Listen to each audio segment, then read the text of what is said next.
Good morning, Bucknutters. Welcome to the Bucknuts Morning 5 here on Wednesday, September 15th, 2021. I am Dave Biddle. I have the great pleasure of being joined by G. Scott Sr., the Buckeye preacher. Mr. Scott, thank you for joining me. Great to have you back on the show, my friend.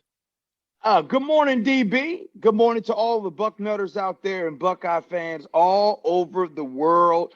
I wonder if people just thought that because there's a little bit of turbulence, there's a little bit of adversity, if they thought that the Buckeye preacher would come on.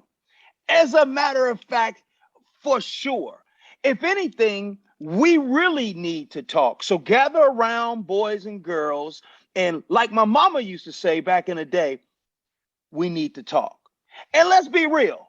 Nobody wants to hear we need to talk. That is the worst. But you know what? We do need to talk. And let's have some discussions between you and I. Before you ask me the first question, I just want to say, and I have no idea what you're going to ask, but write this one down. On the other side of struggle, there's greatness. And the truth never expires. And what's to be is going to be. And no matter what is going on right now, the sun will rise tomorrow. So, what do you got for us, Brother Dave? First of all, I love you. That's the first thing I got for you. Second thing I got for you is reading between the lines. You don't really have to read between the lines too hard. It sounds to me like Ryan Day is going to make some serious changes on this defense, both coaching-wise and personnel-wise, as much as you can midstream. You can't make wholesale changes like you would in the offseason. Sounds to me from his press conference yesterday, G, I know you heard it as well. I've covered a lot of press conferences over the years. Ryan Day is making major changes on the defense, it sounds like. Sure. Mm-hmm. And, you know, I believe, as well as everybody else, I'm sure you believe, that Ryan Day and this Buckeye program is going to turn things around. Here's the good and bad news. And one of the reasons why I wanted G. Scott Jr. to be a part of this Buckeye program, there is and you know better than I do, and you listening know better than I do, there is a standard here. There is an expectation here. No, there is no expectation of losing. You're not supposed to lose to Oregon. I don't care what ranking team they are. There is a winning culture and an expectation, and if you lose, it feels like the world is over, and that can be a beautiful thing. So as far as what Ryan Day and what needs to happen, and you know, I know that everybody is blaming the defense. Like that's the elephant in the room. Everybody's talking about the defense.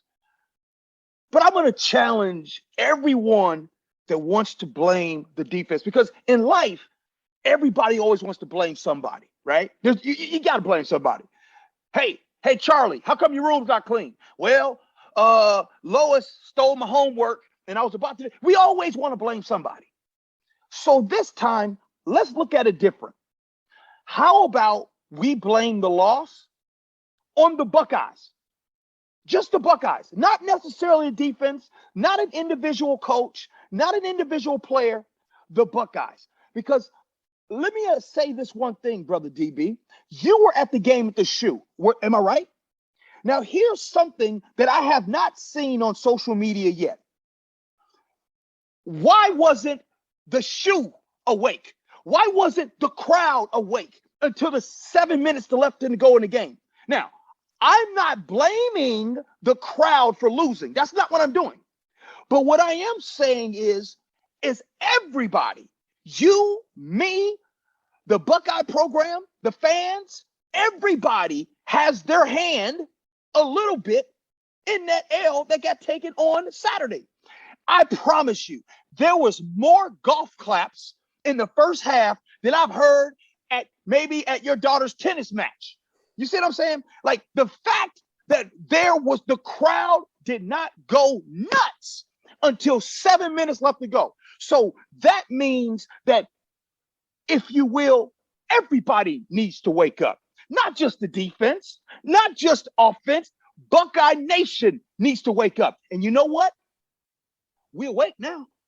Everybody's awake now. Everybody's on their game now, right? I guarantee you, I don't care if it's Tulsa coming to town. I don't care if it's Akron coming to town. When you come in that shoe, you better be ready to go crazy, lose your mind, because, man, that feeling does not feel good. That loss did not feel good. So, Brother DB, we all got to be on our game. So, as I digress, I'm sure Ryan Day is going to do what they have to do. I have trust in that. Now, I do understand the expectation, but we got to slow down a little bit on the blame game, because at the end of the day, we all a family, right? Everything is connected. The defense is the defense. Well, the offense in practice has got to challenge that defense, right? Like everything connects, right? If this ain't right, this another thing ain't right. So you know what? Everything needs to be firing on all cylinders in order for this Buckeye team to be at the level of the expectations that everyone has. You're on point as usual. I'm driving in. This is no joke. I'm driving into the game. You usually can just feel it. I don't care if it's at 9 a.m., which it was when I'm driving into the Horseshoe on Saturday. The energy was just didn't feel right. Game started, low energy. Fans and the team. I just never felt like the Buckeyes had the energy, and as you said, till very late, everybody started to bring it. But it's like, man, yeah, the definition of too little, too late. Let me ask you this. I know we're spitballing here. We know Paul Rhodes is on this staff. He's not a full-time coach. He is an analyst, but I've been hearing that he might have a bigger role. And like the things that Ryan Day was talking about yesterday, you heard the press conference. And if you haven't listened to this press conference, get on Bucknuts. It's free. We have it on Twitter. We have it on our site. It's very, very intriguing. I mean, he was asked point blank at one point, is Kerry going to call the defense this Saturday? He says, I'm not getting into specifics. It would have been really easy to say, yes. He didn't do that. That tells me no, he's not going to be. Paul Rhodes is on this staff. Do you think this means Paul Rhodes is going to be kind of taking over as defensive coordinator here? No, I don't think that's necessarily what it means. I think that right now, people want an answer. People want that stake, right? And so that stake is, hey, Ryan Day, tell us something we need to hear.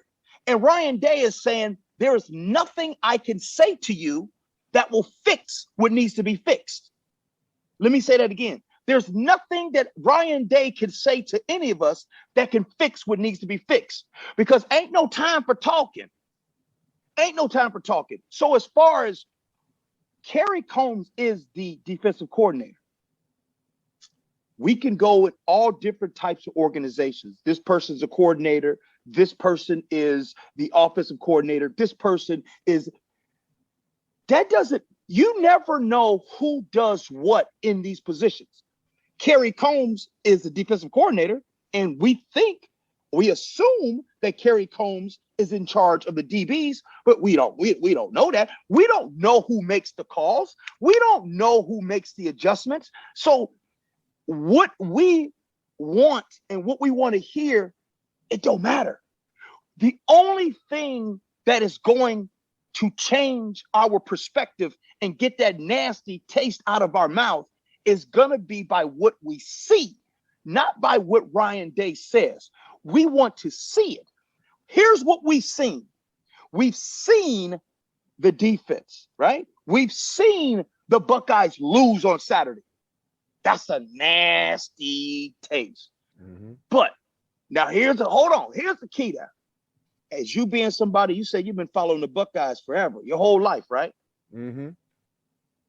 Even though there's a high expectation, you know the game. You got to roll with the Buckeyes still. Win, lose, or draw. You know what I mean? And one of the things that I've learned in life is when times get hard, when time gets hard, that's when you find out, like, man, what's happening. And if anything, those Buckeye players, y'all, don't get me wrong. I did not say I don't want the expectation to change. That is what I believe the Buckeyes are good because of the expectation. There is no room for loss. That's how the Buckeyes are. But at the same time, let's turn that taste into support now. Like now they kind of need you on their side. You know, for everybody that's listening right now, those Buckeyes need you a little bit. Okay, they got to whip it. They got to hear, you know, they messed up. All right, let's turn that around and let's go on a run. Why can't the Buckeyes not lose another game for 3 to 5 years? Why can't we start right now? That sounds even better than what I was just about to say. I was like thinking I was going to be optimistic. I was going to throw this at you. Listen, and I know I've said, listen, I don't necessarily see the parallels with 2014. That 2014 defense was loaded with future NFL players, and not just NFL players, but NFL studs and first-round picks. But the more I thought about it, I'm thinking that 2014 offense wasn't as elite as this offense, and this offense will get better. There are more parallels than I thought to that 2014 season. The Buckeyes open on the road with a kind of a shaky game against Navy in Baltimore, neutral site. It was really a Navy home game, but they played at the Ravens Stadium. Buckeyes survived. They were losing at halftime. Sound familiar? And then they get beat by Virginia Tech at home, second week of the season. Let me tell you this, Virginia Tech in 2014, not as good as Oregon in 2021. The more I think about it, listen, they're going to be like favored, I think, in every game the rest of the season. I'm talking about the rest of the regular season, and if they make the Big Ten championship game, they'll be favored in that too.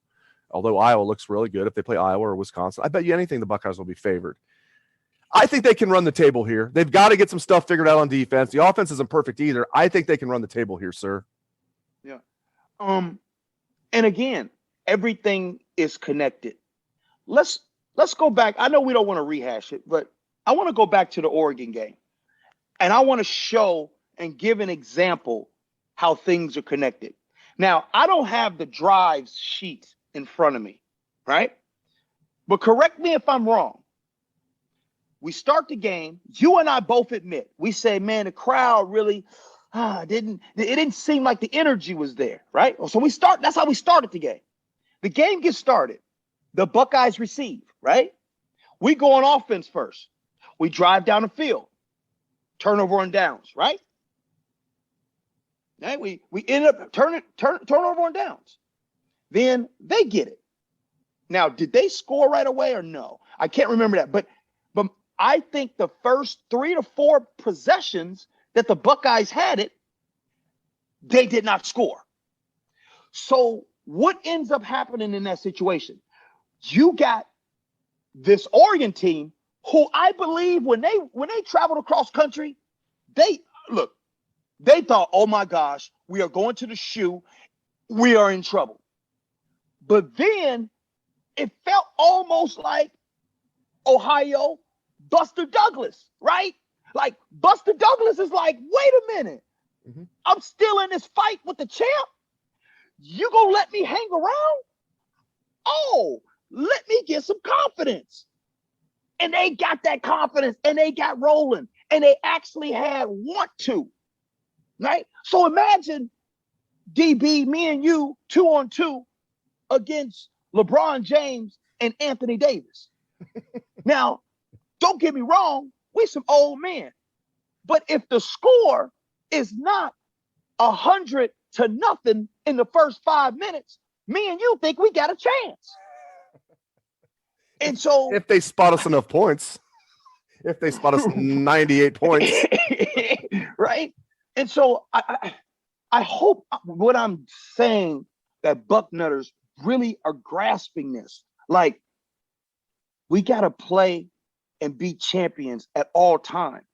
And that includes the support of Buckeye Nation, right? Everything is connected.